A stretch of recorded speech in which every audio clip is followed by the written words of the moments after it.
Can you imagine one who was the gentlest of men, while being the most brave and just of all who've been?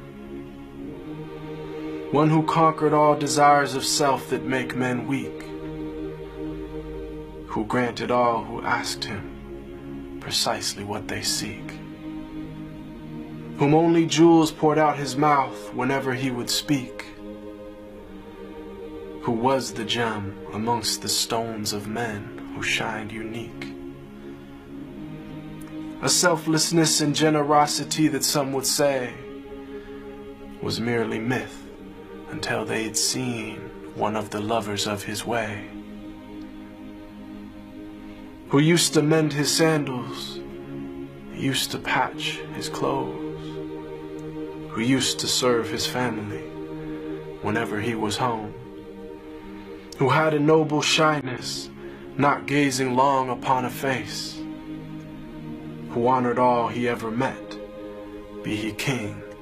or be he slave, who always felt himself at home the most amongst the poor, who never angered for himself, but only for his Lord, always just, always truthful, conscious of the one, even if it brought discomfort to himself and those he loved. A satiated stomach his whole life was rarely felt, not due to poverty, but preference of others to himself, who knew the time of day by sun, the direction by the stars, who'd walk amongst his enemies without a single guard, devoid of any trace of self, just humble and serene, eloquent but not verbose, just precisely what he means, whom all within his company felt light and sacred cheer, whom there was not a thing within creation that he feared, who loved to play with children and run races with his wives, who joined the festivities and honor customs of all tribes. When people yelled and lost their cool around him, he was calm,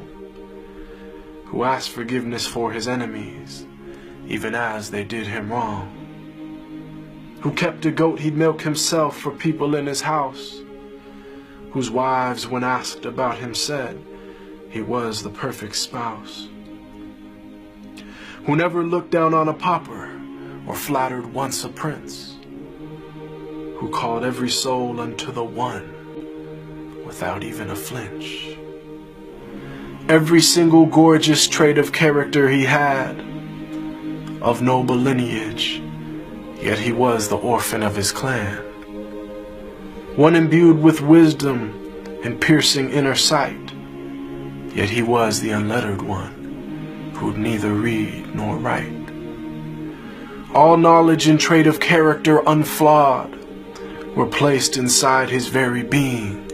directly by Allah. The way to salvation and triumph after death, to detachment and joy in life with each and every breath, to walk the righteous path and never falter come what may. May Allah give us success in following his way. They call him Al-Amin, the trustworthy, the honest, and I call him beloved, my master, Muhammad.